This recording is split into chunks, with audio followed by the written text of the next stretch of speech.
না আপনি দেশের সাথে বিশ্বাসঘাতকতা করেননি, না আপনি এই দেশের টাকা চুরি করে নিয়ে পালাননি। হ্যাঁ, আপনি নবী হিসাবে লা ইলাহা ইল্লাল্লাহ মুহাম্মাদুর রাসূলুল্লাহ বলেছেন, মুহাম্মদ সাল্লাল্লাহু আলাইহি সাল্লামকে নবী হিসাবে আপনি মেনেছেন, কিন্তু মক্কাকে দেশ হিসাবে আপনি মানেননি, এই ভারতকে আপনি দেশ হিসাবে মেনেছেন।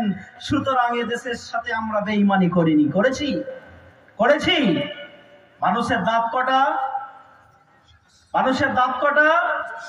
শুধু বুঝার জন্য বলছি, কটা? 32টা। ভারতবর্ষ থেকে কিছু লোক অনেক হাজার হাজার কোটি টাকা নিয়ে পালিয়েছে। এরকম নাম কেউ জানেন? দুটো একটা,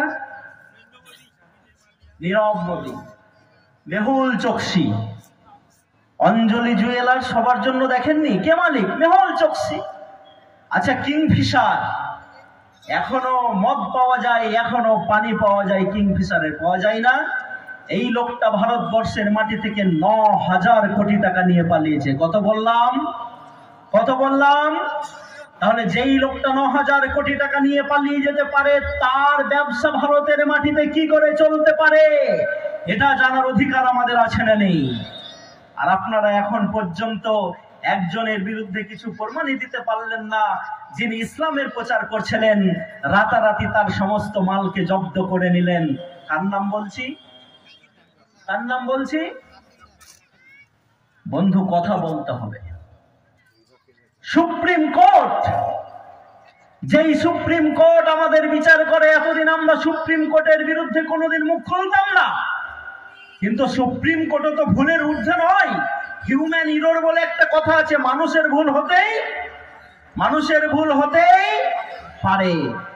সেই সুপ্রিম কোর্ট যখন আজকে কি ভূমিকা পালন করছে, মুসলমানরা যদি মুখ না খুলে, তাহলে ভারতবর্ষের 140 কোটি মানুষের অবস্থান খুবই খারাপ জায়গাতে চলে যাবে।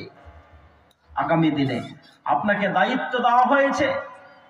আপনি তো উটের জন্য চুপ থাকেননি। বিশ্বনবী মুহাম্মদ রাসূলুল্লাহ সাল্লাল্লাহু আলাইহি সাল্লামকে এসে একটা উট বলছে, ইয়া রাসূলুল্লাহ, ইয়া হাবিবাল্লাহ, আমার মালিক আমাকে কম খাওয়ায় আর কাজ করাই বেশি। বললো, এটা তো অন্যায়। আমার মালিক আমাকে কাজ বেশি করাই, খাওয়াই কম।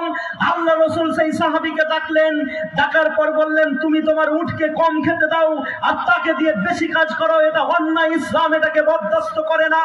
রাসূলুল্লাহ সাল্লাল্লাহু আলাইহি ওয়াসাল্লাম উটের অধিকারের কথা যদি বলেন, তাহলে ভারতবর্ষের যারা মুসলমান আছেন, তারা মানুষের অধিকারের কথা বলবেন কি বলবেন না? হাত তুলে বলুন তো, কারা বলতে চান? হাত তুলে বলুন তো। হে আল্লাহ, আমরা যারা হাত উত্তোলন করছি, আমাদেরকে তুমি জাহান্নামের আগুন থেকে বাঁচিয়ে নাও, বলেন আমিন। আজকে আমাদের বিরুদ্ধে আপনারা উঠে পড়ে লেগেছেন, জ্ঞানব্যাপী মসজিদ আমাদের কাছ থেকে আবার ছিনিয়ে নেবেন।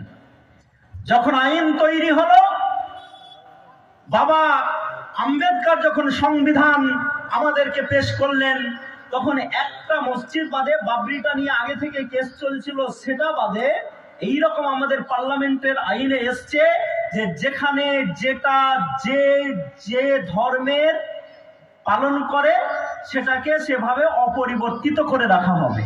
এটাই তো এসছিল। কিন্তু আপনি নতুন করে জ্ঞানব্যাপী নিয়ে আসছেন। কেন বাবরি দিয়ে হচ্ছে না? বাবরি মসজিদ আমাদের কাছ থেকে ছিনিয়ে নিলেন। আজও আপনি আমার বাড়িতে যান, আমি যেই ঘরে ঘুমাই, সুন্দর করে লেখা আছে, এবং আমি আমার বাচ্চাদেরকে দেখাই, দেখো এটা বাবরি মসজিদ, আমাদের ছিল, আজকে নেই, শহীদ হয়েছে। যদি এই শিক্ষা আপনি আপনার ছেলেকে না শিখিয়ে যেতে পারেন বন্ধু, আগামী দিনে আপনার ছেলে সুরক্ষিত নয়। আপনি কিসের কথা বলছেন? যেই 32টা দাঁতের কথা আমি হাবিবুল্লাহ বলছিলাম, এক এক করে 32টা লোক যারা ভারতবর্ষের মাটি থেকে টাকা চুরি করে করে পালিয়েছে, সেই 32টা লোকের ভিতরে একটাও মুসলমান নাই, সবাই হচ্ছে বেঈমান। নারে তাকবীর। তাহলে আমাদের বুকটা ফুললো না? একটাও মুসলমান নয়, কারণ মুসলমানরা দেশের সাথে গাদ্দারি করতে পারে না। তাই আমরা কেউ টাকা নিয়ে পালাইনি। হ্যাঁ, আমরা তো সেই যখন উমর একাকী হেঁটে যাবেন